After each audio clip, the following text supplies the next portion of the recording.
ซ้อนบ่ข่อยว่ากูบ่มีซ้อนไม่ได้นี่ 2 คนหนึ่ง เสียมาให้เด้อซ้อนนั่นเด้ออยู่เงินกูหลาย มันแม่นบ่ล่ะเฮ้ย 3 โหล นมมันสิบ่เหลือเสือบ่ อ้วนบ่ทายมันด้วย นมมันเหลือเสือแท้ บา แน่ ท น ซ้ อ อน นบองอีเล่กลัวมากเพราะพากันสด เงินหลายเลย ปาดต้มเขาเรียกว่าต้มอะไรนี่ คือน้ำเจ๊โอ้ยแกงส้ม แกงส้มเหรอ กินเบิ่งดูหั่นแกงส้มคนใต้เด้อหั่นน่ะ คนตาย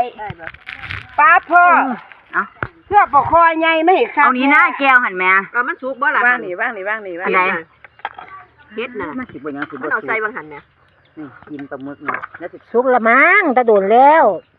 มันบ่สุกมันสิได้ใส่พ่อแม่นบ่พานอนไฟ หัวปลาคอ ถ้ากันกินเฮ้ยเอ้าได้3ตัวรุ่นใหญ่จังซี่ล่ะลูกก็แกงไป2ตัวแล้ว ใหญ่สุดๆเลยนะนี่แหละใหญ่สุดๆเลยนะนี่ สุกแล้ว บักโลกลัวบ่นี่ฮะ ปลานี่บ่สุก ใส่ถิ่มลง ปลาบ่สุกขโมยนี่ บ้าเด้อมันสุกมันต้องเว้าไป ลวกให้อีกมันหนาสุกอยู่ลวกให้หนาให้สุกให้คุณแอน นี่30ขีดนี่สูงแซ่บก็ปลาอีก มา ลวกคุณแอนเลยเด้กินใส่เบ้ย 30-40กีบมา บ่ใส่เขาบ่กินเด้อ นี่